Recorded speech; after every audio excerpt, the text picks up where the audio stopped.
اللہ کا اعلان ہے جہاں رہو اللہ کے نبی کے طریقوں کو پکڑ کے رہو. اللہ تعالیٰ تک پہنچنے کا بس ایک ہی راستہ ہے، ایک ہی راستہ ہے، ایک ہی راستہ ہے. وہ ہے جناب رسول اللہ صلی اللہ تعالی علیہ وسلم کی مبارک زندگی. نقل مار لو، نقل مارنے سے پاس ہو نہیں جاتے لوگ. ہمارے انڈیا پاکستان میں خوب نقل چلتی ہے، وہ نقل لگاتے ہیں پاس ہو جاتے ہیں. میں بھی ذمہ داروں کی اولاد، پڑھنے کا شوق نہیں تھا، ہمیشہ نقل مار کے ہی پاس ہوئے کیونکہ پڑھنے کا شوق ہی نہیں تھا. ماں باپ نے ڈنڈا چڑھا دے کہ ڈاکٹر بنانا ہے، ڈاکٹر بنانا ہے، ڈاکٹر بنانا. مجھے کبھی زندگی بھر شوق نہیں ہوا کہ میں نے ڈاکٹر بننا. بھائیو، اپنے نبی کی نقل اتار، اللہ پاس کر دے. اس نے ایک چنا ہے جس کو حبیب بنایا ہے. 10,000 سال کا پروسیس ہوا اور اس میں سے محمد مصطفیٰ صلی اللہ علیہ وسلم کی ہستی کو وجود ملا. آپ کو آنے میں اتنا زمانہ چاہیے تھا کہ اعلیٰ سے اعلیٰ چیز کے بننے میں دیر لگتی ہے، تو کائنات 10,000 سال گھومی اور تب جا کر میرے حبیب مصطفیٰ صلی اللہ تعالی علیہ وسلم کو اللہ تعالیٰ نے وجود بخشا. سب سے عالی نسب، سب سے عالی خاندان، سب سے عالی صفات. اب اللہ کے خزانوں سے لینے کا راستہ پاؤنڈ نہیں، ڈالر نہیں ہے، تجارت نہیں ہے. اللہ سے لینے کا راستہ میرے نبی کا طریقہ ہے. تجارت میں ہو، زراعت میں ہو، جاب میں ہو، کھیتی باڑی میں ہو، میرے نبی کا طریقہ ایک مسجد کا ہے. نماز، 5 وقت کی نماز، یہ میرے نبی کی آنکھوں کی ٹھنڈک ہے. 5 وقت کی نماز اس امت کی شان پہچان ہے. اور اللہ تعالیٰ نے پہلی امتوں پر اتنی بڑی مشقت ڈالی کہ ان کی نماز مسجد کے علاوہ کہیں نہیں ہوتی تھی، مسجد میں ہی ہوتی تھی. ہمارے لیے کتنی آسانی کر دی. جاب میں ہے، مصلی بچھا، نماز پڑھو. چلو مصلی بھی کوئی نہیں، زمین دیکھ، اس پر کوئی گندگی تو کوئی نہیں ہے، بس زمین بھی تیرے لیے پاک ہے، چل نماز پڑھا. اور آسانی کر دی. پانی کوئی نہیں ہے، کوئی بات نہیں، مٹی میں ہاتھ مار، منہ پہ مل، پھر ایک ہاتھ مار، یوں کر، چل نماز پڑھ، میں تیری قبول کروں گا. یہ کسی امت کے ساتھ یہ نہیں ہوا. انہیں وضو ہی کرنا تھا چاہے پانی 50 میل پر موجود ہو. اور ہمارے لیے پانی کوئی نہیں ہے، چلو تیمم، مٹی میں ہاتھ ہمارا یوں کیا، پھر ہاتھ ہمارا ایک یوں کیا، ایک یوں کیا، چل بھائی اللہ اکبر. پھر نماز 4 کی 2 رکعت کر دی. کہ تم مسافر ہو، 2 پڑھو. روزے میں، سفر میں روزہ معاف کر دیا، بعد میں رکھ لینا، بعد میں رکھ لینا. قضا کرنے کا حکم، بالکل چھوڑنے کا نہیں. اور کہا کہ بھائی مریض ہو چھوڑ دو، مسافر ہو چھوڑ دو، اور نماز 2 رکعت کر دو، سنتیں چھوڑ دو. ابن عمر رضی اللہ تعالیٰ عنہ بیٹھے تھے تو انہوں نے 2 رکعت پڑھ کے بیٹھ گئے. تو ان کے خادم نے کہا سنتیں نفل نہیں پڑھو گے؟ کہا اگر پڑھنا تو 4 فرض پڑھتا میں، میرے اللہ نے معافی دی تھی تو میں کیوں پڑھوں؟ میرے نبی نے سفر میں سنتیں نہیں پڑھی کبھی. اپنی امت کو سہولت دینے فجر کی سنتیں 2 پڑھتے تھے، اس کے علاوہ سنتیں نہیں پڑھی تاکہ میری امت کو سہولت ہو، آسانی ہو. ایک دفعہ بارش ہو رہی تھی اور کوئی جگہ نہیں تھی نماز پڑھنے کے لیے، تو آپ نے اپنی اونٹنی کو آگے کیا اور اس پر بیٹھ گئے. بیٹھے ہی تھے، پیچھے صحابہ نے اونٹنیوں پر ہی صفیں بنائی اور یہ نماز اونٹنی پہ بیٹھ کر ادا کی گئی. بارش کے اندر نماز اونٹنی کے اوپر نماز بھی ہو گئی، رکوع بھی ہو گیا، سجدہ بھی ہو گیا، سلام بھی ہو گیا.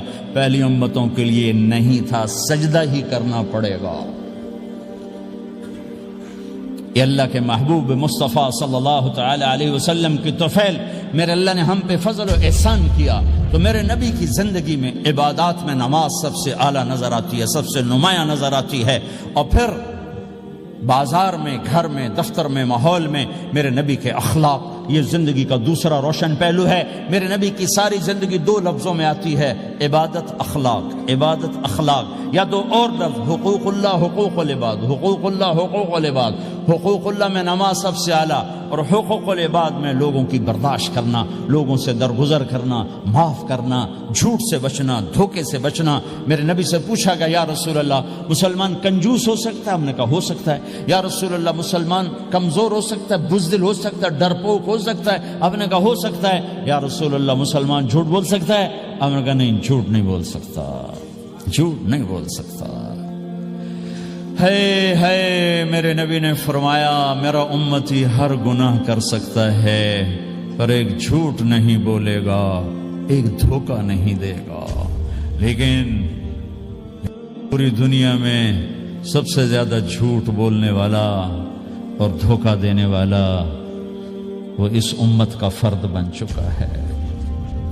سب سے زیادہ دھوکہ دینے والے ہم بن گئے، سب سے زیادہ جھوٹ بولنے والے ہم بن گئے۔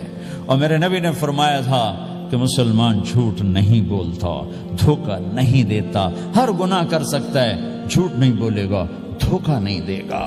یہ میرے نبی کی زندگی کا دوسرا پہلو ہے کہ سچائی پہ جمو۔ چند پیسے بچانے کے لیے جھوٹ بولنا، ٹیکس بچانے کے لیے جھوٹ بولنا، کتنے پاؤنڈ بچا لو گے؟ ادھر تمہارے سامنے سچ روشن کھڑا ہوا ہے۔ میرے نبی نے کہا الصدق ینجی والکذب یہلک۔ ادھر جھوٹ کھڑا ہے، ادھر جھوٹ کے ساتھ 4 پاؤنڈ بچیں گے، ادھر سچ کے ساتھ اللہ ملے گا، لے لو جو لینا ہے لے لو۔ ہاں، الا لعنت اللہ علی الکاذبین، جھوٹوں پہ اللہ کی لعنت۔ اس لعنت کے ساتھ 400 پاؤنڈ بچا لیے، 4000 بچا لیے، 4 ملین بچا لیے، 4 بلین بچا لیے، 4 ٹریلین بچا لیے، ساری دنیا کو بچا لیا، اور اوپر اللہ کی لعنت پڑی تو اللہ کی قسم گھاٹے کا سودا ہے۔ اور سچے ہو گئے، سچ بولا، یہ میں 100 پاؤنڈ کماتا ہوں، لے لو جو لینا ہے اس میں سے، یہ میں 1000 پاؤنڈ کماتا ہوں، لے لو جو لینا ہے، یہ میں 50,000 پاؤنڈ کماتا ہوں، لے لو جو لینا ہے، کہ مسلمان کی زبان سے جھوٹ نہیں نکلتا، سچ ہی بولتا ہے۔ آپ تشریف لے جا رہے ہیں، ایک آواز ہے یا رسول اللہ، آپ نے یوں دیکھا کوئی نظر نہیں آیا، پھر آواز ہے یا رسول اللہ، تو آپ نے دیکھا کہ ہرنی ڈیئر چھوٹی وہ کھڑی ہوئی رسی میں بندھی، تو آپ نے کہا کیا ہوا؟ کہا جی آپ کا صحابی مجھے پکڑ کے لایا ہے، میرے چھوٹے چھوٹے بچے بھوک سے رو رہے ہوں گے، آپ مجھے چھوڑ دیں، میں بچوں کو دودھ پلا کے واپس آ جاتا، مجھے پتا ہے میرے اللہ کی تقدیر میرے بارے میں کیا ہے۔ تو آپ نے کہا اگر تو واپس نہ آئی تو پھر؟ تو اس نے کہا مجھے اللہ جہنم میں ڈال دو۔ آپ نے اس کی رسی کھول دی، خود وہیں بیٹھ گئے، اس نے دوڑ لگائی اور پہاڑوں میں گم ہو گئی۔ تھوڑی دیر کے بعد وہ دوڑتی ہوئی آئی اور آ کے سر یا رسول اللہ میں حاضر ہو گیا۔ تو آپ نے اس کو باندھ کے وہیں آپ بیٹھ گئے نہیں۔ دیر کے بعد وہ صحابی آئے جو نے اس کو شکار کیا تھا، پکڑا تھا، تو کہنے لگے، ان کا یا رسول اللہ آپ یہاں کیسے؟ کہ میں ایک درخواست لے کر آیا ہوں۔ کہ کیا؟ کہ یہ ہرنی مجھے ہدیہ کر دو۔ کہ یا رسول اللہ سب کچھ آپ کا ہے، کہ بس یہ ہدیہ کر دو۔ یا رسول اللہ حاضر۔ تو آپ نے اس کو لے کر رسی اس کی گردن سے نکالی کہ جا بچی اپنے بچوں کے پاس جا کے خوشی منا۔ سچ نجات دیتا ہے اور جھوٹ ہلاک کرتا ہے۔ ایک ہرنی جان کی بازی کھیل گئی سچ بولنے کے لیے، تم چند پونڈوں پہ جھوٹ بولتے ہو، ایمان کو برباد کر کے رکھ دیتے ہو۔ مسلمان جھوٹ نہیں بولتا، مسلمان دھوکہ نہیں دیتا، مسلمان کی زبان سے سخت بول نہیں نکلتا، کسی کو بے عزت نہیں کرتا، کسی کو کی بے اکرامی نہیں کرتا، کسی کا دل نہیں توڑتا، کسی کو ذلیل نہیں کرتا، خود سہتا ہے، اوروں کو خوشیاں دیتا ہے، خود دکھ سہتا ہے، اوروں کو راحت دیتا ہے، خود تکلیف سہتا ہے۔ یہ میرے نبی کے اخلاق ہیں، یہ میرے نبی کی زندگی ہے، اور یہ اسلام کا سب سے بڑا چیپٹر ہے اور سب سے مشکل چیپٹر ہے۔ جب میرے نبی نے لمبی نمازیں پڑھی تو اللہ نے روک دیا کہ میرے حبیب ما انزلنا علیک القرآن لتشقى، اتنی لمبی نماز نہ پڑھ کے تو تھک جائے۔ میرے نبی نے تبلیغ میں زور دکھایا تو اللہ نے روک دیا فَلْتَذْهَبْ نَفْسُكَ عَلَيْهِمْ حَسَرَاتٍ، میرے نبی اتنا غم نہ کر کے آپ خود ہی آہیں بھرتے بھرتے آپ مر جائیں۔ میرے نبی نے مال سارا خرچ کیا، اللہ نے اس سے بھی روک دیا وَلَا تَبْسُطْهَا كُلَّ الْبَسْطِ فَتَقْعُدَ مَلُومًا مَحْسُورًا، اتنا خرچ نہ کریں کہ آپ خود پھر دکھی ہو کے بیٹھ جائیں۔ خرچ کرنا بہت بڑا عمل، تبلیغ سب سے سارے عملوں کا سردار عمل، تبلیغ سے بڑا کوئی کام ہوتا تو اللہ نبیوں کو دیتا، اگر تبلیغ سے بڑھ کر کوئی کام ہوتا تو اللہ نبیوں کو دیتا، گشت سے بڑھ کر کوئی محنت ہوتی تو اللہ نبیوں کو دیتا۔ 950 سال نوح علیہ السلام گشتی کر رہے ہیں، اور اللہ کی مان لو، اللہ کی مان لو. اتنا عظیم عمل کا میرے نبی درمیانہ نماز سب سے بڑی عبادت، میرے نبی درمیانہ کام. لیکن جب میرے نبی نے اخلاق اچھے کیے، دشمن کو معاف کرنا. لیکن ایک آدمی آپ سوئے ہوئے تھے، آپ کی تلوار لٹکی تھی، ایک آدمی آیا، اس نے آپ کی تلوار اتاری اور یوں ہماری پسلی میں آپ اٹھ کے بیٹھ گئے. اب وہ قتل کے ارادے کے لیے آ چکا ہے اور تلوار یہاں ہے. کہتا من یمنعک منی، اب بول تمہیں کون بچائے گا؟ تو آپ نے مسکراتے ہوئے کہا اللہ. تو اس کے ہاتھ سے تلوار گر پڑی، تو آپ نے اٹھا لی، آپ نے یوں سیدھی کی، اب تو بچا، تجھے کون بچائے گا؟ وہ کہنے لگا مجھے تو ہی بچائے گا. وہ تو اللہ کو جانتا نہیں تھا. کہا بابا مجھے تو ہی بچائے گا. تو آپ کہتے ہیں اس کا سر اڑا دو، یہ نبی کو قتل کرنے آیا ہے. میرے نبی نے فرمایا کلمہ پڑھتے ہو؟ کہا نہیں پڑھتا. کہا جاؤ معاف کیا. یہ میرے نبی کے اخلاق ہیں. 20 سال جنہوں نے قتل کے منصوبے بنائے، مکہ والے. جب آپ مکہ میں فاتحانہ داخل ہوئے، ابو سفیان سب سے زیادہ آپ کو دکھ پہنچانے والوں میں پیش، تو آپ نے ابو سفیان کو عزت دی.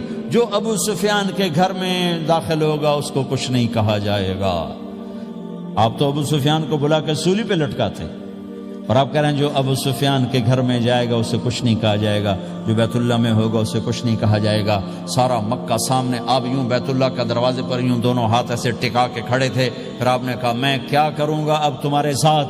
تو سہیل بن عمر نے کہا آپ کریم ہیں، کریم کے بیٹے ہیں. تو آپ نے کہا جاؤ میں نے معاف کیا. یہ اخلاق آج مٹ چکے ہیں. مردوں سے، عورتوں سے، علم والوں سے، خانقاہ والوں سے، تبلیغ والوں سے، سب زیرو ہوئے پڑے.